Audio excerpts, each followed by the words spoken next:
Tiago, capítulo 1, dos versos 19 ao 21. A palavra de Deus diz: Meus amados irmãos, tenham isto em mente. Sejam todos prontos para ouvir, tardios para falar e tardios para irar-se, pois a ira do homem não produz a justiça de Deus. Portanto, livrem-se de toda a impureza moral e da maldade que prevalece e aceitem humildemente a palavra implantada em vocês, a qual é poderosa para salvá-los. Amém? E no versículo 18, que nós vimos no estudo passado desta carta do capítulo 1, o irmão do Senhor Jesus, Tiago, ele mencionou a palavra da verdade por meio da qual os homens são nascidos em Deus, nascidos de Deus. Visto que esta palavra divina nos trouxe para Deus, nós devemos continuar sendo guiados por ela à medida que vivemos para Deus. Um espírito aberto e receptivo à palavra de Deus sempre é o melhor caminho para fazermos progresso nas coisas de Deus, na caminhada cristã. E essa receptividade contínua em relação à verdade de Deus é o elo que liga as exortações dos próximos versículos, dos versículos que nós vamos estar estudando nesta mensagem, nesta reflexão. E o irmão do Senhor Jesus nos exorta para que tenhamos em mente, e a primeira coisa que Tiago nos ensina, que devemos ter em mente, é o ouvir eficiente. Isso está no versículo 19, a parte A, quando ele diz que nós devemos ter em mente, que devemos estar prontos para ouvir. Tiago nos exorta a termos em mente a prontidão a ouvir. Irmãos, ouvir é uma virtude. Ouvir é um ato de paciência e uma demonstração de amor. Alguém já disse que um homem tem 2 ouvidos e apenas uma boca. Portanto, deveria ouvir 2 vezes mais do que fala. Nós somos potenciais tagarelas e nós temos dificuldade para ouvir o outro. E como se não bastasse, hoje em dia, ainda há mais um obstáculo, mais uma dificuldade, algo que nos impede ainda mais de ouvir o outro com atenção, que é o celular, né? Quanta escuta sem qualidade, quanta escuta sem atenção, quanta escuta sem preocupação, quanta escuta sem afeto, quanta escuta vazia. Comunicação envolve falar, mas também escutar, ouvir. Aquele que ouve atentamente entende melhor o seu próximo. E ainda que não tenha simpatia pelo que o outro fala, nós, a partir do ouvir, nós podemos desenvolver a empatia. Ou seja, nem sempre eu vou ter afinidade, nem sempre eu vou concordar com o que o outro diz, com o que o outro está falando, com o que o outro fala. Ou seja, em outras palavras, nem sempre eu vou ter simpatia com o que eu escuto do outro. Mas o ouvir atentamente pode me fazer compreender melhor algumas questões. O ouvir atentamente pode me fazer compreender melhor o outro. E aí entra a empatia. Ainda que eu não tenha simpatia pelo que o outro está falando, eu posso, a partir do ouvir, ter a empatia, compreender melhor. Nós perdemos a paciência de ouvir. E cá para nós, quantos não aceleram as mensagens de voz para fazer uma escuta rápida? Resultado, uma escuta sem qualidade. Em outras palavras, uma escuta superficial. Por quê? Essa escuta, o resultado é que essa escuta foi perda de tempo. Perda de tempo, porque o que fica guardado é mínimo, se é que fica algo guardado nessa escuta acelerada.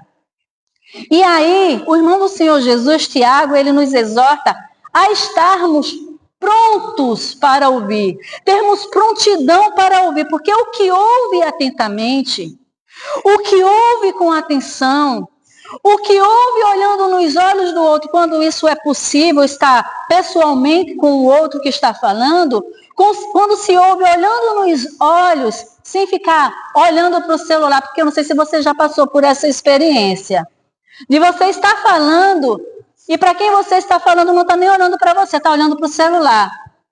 E você tem a sensação de que você não está tendo atenção. De o que você está falando, você pode estar falando para as paredes, mas não para a pessoa que você está querendo ser ouvida. Isso quando não somos nós que estamos fazendo isso com o outro. Precisamos estar atento, olhar nos olhos quando possível, quando pessoalmente, fazer uma escuta atenta, ouvir o outro com atenção. E aí nós passamos a ter um entendimento melhor do que o outro fala. Passamos a ter um entendimento melhor acerca do próximo. E esse entendimento leva também a um falar ponderado.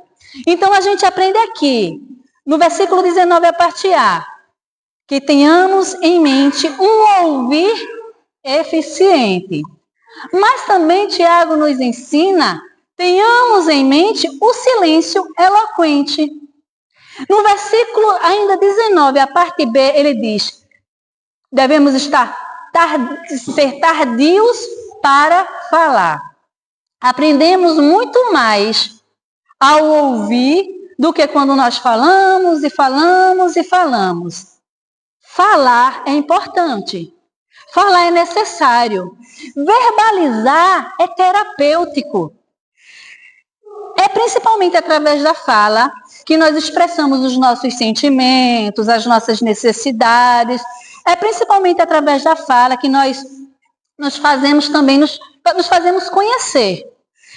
Contudo, nós precisamos ter o controle da língua, pois controlar a fala é um tema da literatura da sabedoria, que está na Bíblia Sagrada. Em Provérbios, no capítulo 10, versículo 19, fala: quando são muitas as palavras, o pecado está presente. Olha que a gente pode se perder no muito falar. Mas quem controla a língua é sensato.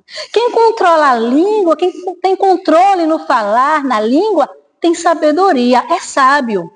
Ainda em Provérbios, no capítulo 15, versículo 1, fala que a resposta calma, ou seja, uma resposta controlada, desvia a fúria.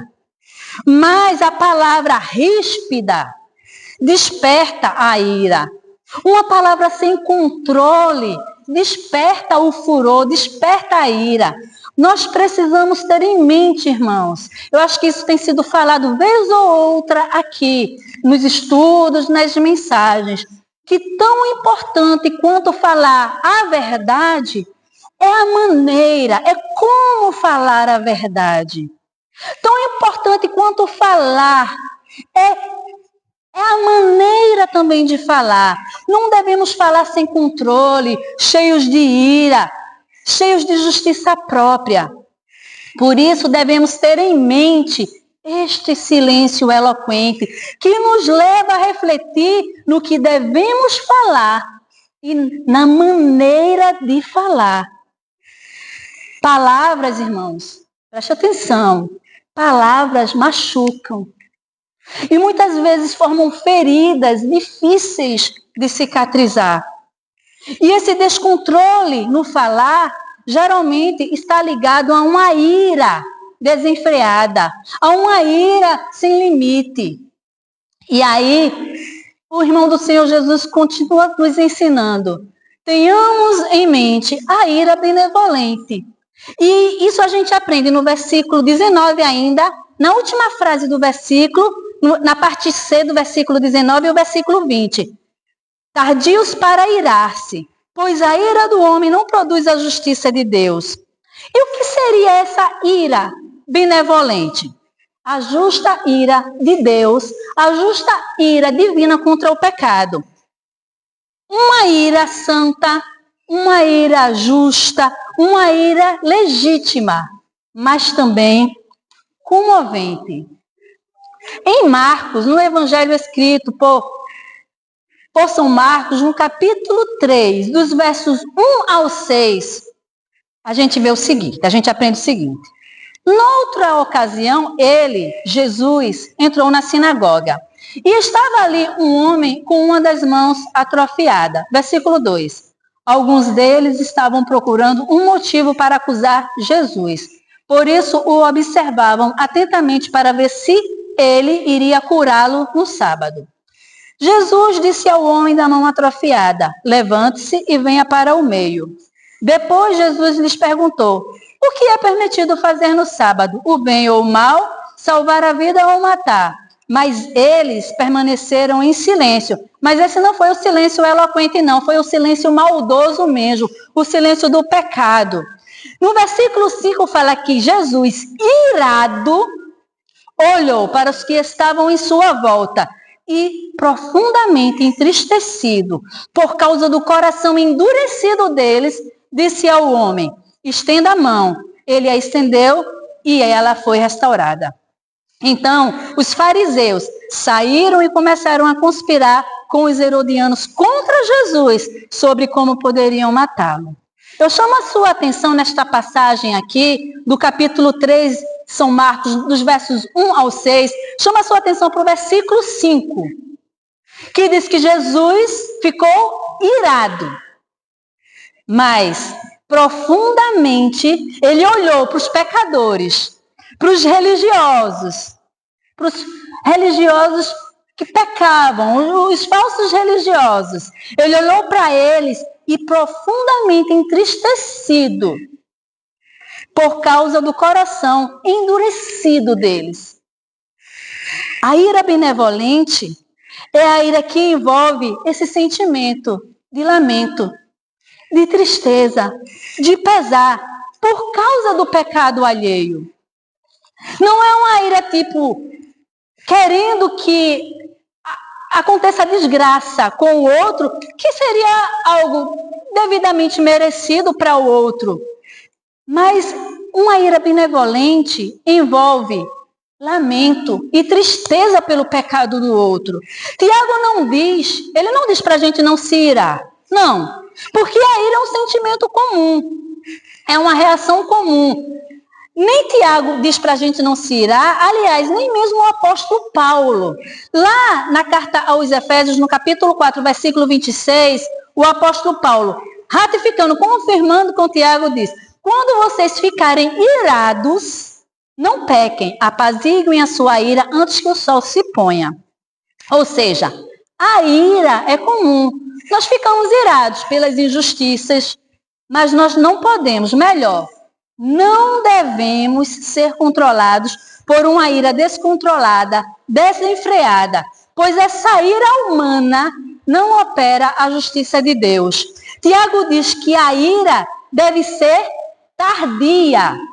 A ira deve ser controlada. A única ira, preste atenção, a única ira que o cristão deve ter é a ira que Cristo sentiu, que a gente leu em Marcos no capítulo 3. Uma ira de profunda tristeza por causa dos corações endurecidos. A ira benevolente. Mas continuamos aprendendo com Tiago. Tenhamos em mente uma vida obediente. No versículo 21 do capítulo 1, ele fala: portanto, livrem-se de toda impureza moral e da maldade que prevalece e aceitem humildemente a palavra implantada em vocês, a qual é poderosa para salvá-los. O que o irmão do Senhor Jesus disse nesta passagem está também em concordância com o que o apóstolo Paulo falou na carta aos Colossenses, no capítulo 3, versículo 8. Mas agora abandonem todas estas coisas: a ira, a indignação, maldade, maledicência e linguagem indecente no falar. Quando Tiago diz, livrem-se de toda a impureza moral e da maldade, o termo que ele usa o termo livre, livrar-se, que Tiago usa, que o irmão do Senhor Jesus usa, é o mesmo termo que Paulo usa ali em Colossenses capítulo 3, versículo 8, para abandonar. Abandonar a ira, indignação, maldade, maledicência, linguagem indecente. Tanto o termo livrar como abandonar, usado tanto por Tiago como pelo apóstolo Paulo, significa deixar de lado, afastar, tirar do caminho, parar de fazer o que estava acostumado a fazer, de errado. Então, devemos abandonar, devemos deixar de lado, devemos tirar do nosso caminho toda a maldade, toda a impureza moral. E ele diz, aceitem, recebam a palavra da verdade. O termo aqui que Tiago usa, receber, aceitar, significa acolher, hospedar. É receber a palavra de Deus, a palavra da verdade, com acolhimento. É hospedando, é guardando. Mas também traz a ideia de ter uma prontidão em receber uma informação e considerá-la verdadeira. Trata-se de receber, de acolher, de hospedar a palavra de Deus e ter plena convicção que ela é a verdade que transforma, a verdade que restaura, a verdade que purifica, a verdade que liberta, a verdade que salva. Aceitar a palavra de Deus é ter uma vida condizente, em concordância com esta palavra. Isso é receber. Se livrar, ficar livre, colocar de lado, deixar de lado as impurezas morais, as maldades, como Tiago ensina. E também o apóstolo Pedro, na sua primeira carta, no capítulo 1, dos versos 14 ao 16. Olha o que o apóstolo Pedro também nos ensina. Versículo 14 do capítulo 1 da sua primeira carta. Como filhos obedientes, não se deixem amoldar pelos maus desejos de outrora, quando viviam na ignorância. Mas, assim como é santo aquele que os chamou, sejam vocês também em tudo o que fizerem. Pois está escrito, sejam santos porque eu sou santo. Tem gente que diz, santo é Deus, eu não sou. O nosso chamado é para sermos santos, tal como o nosso Deus é. Vamos alcançar esse estágio de santidade de Deus? Não neste plano. Mas nós precisamos estar em processo de santificação. A cada dia sermos melhorados, a cada dia santificados, a cada dia purificados. Porque nós conhecemos a palavra da verdade, que nos mostra o que é certo, o que é correto. E nós devemos estar nesse processo de santificação, nesse processo de santidade, porque nós somos chamados para sermos santos, tal como o nosso Deus é. Em tudo que fizermos, irmãos, é ter um padrão elevado, mais elevado que o dessa sociedade que nós vivemos. Nós precisamos ser santos, nós precisamos ser livres, nos livrarmos das impurezas imorais, da maldade, e retermos, guardarmos, hospedarmos essa palavra em nossos corações. Amém? Tenhamos em mente uma vida obediente, se afastando da maldade e guardando a palavra da verdade. E assim, a gente conclui esse trecho da palavra de Deus. Que nós aprendemos com Tiago, com o irmão do Senhor Jesus. Tenhamos em mente o ouvir eficiente, que é estar prontos para ouvir, o silêncio eloquente, tardios para falar, a ira benevolente, tardios para se irar, e uma ira obediente, livres da maldade e que hospeda a palavra da verdade. Amém? Que essa palavra possa estar em nossos corações. Isso é um manancial para as nossas vidas. É orientação, é um norte para cada um de nós. Fazermos a diferença na nossa família, nessa sociedade que a gente vive. Que possamos guardar essa palavra em nossos corações, que o Espírito Santo aplique em nossas vidas e nos ajude a estar praticando para a glória do nosso Deus. Amém?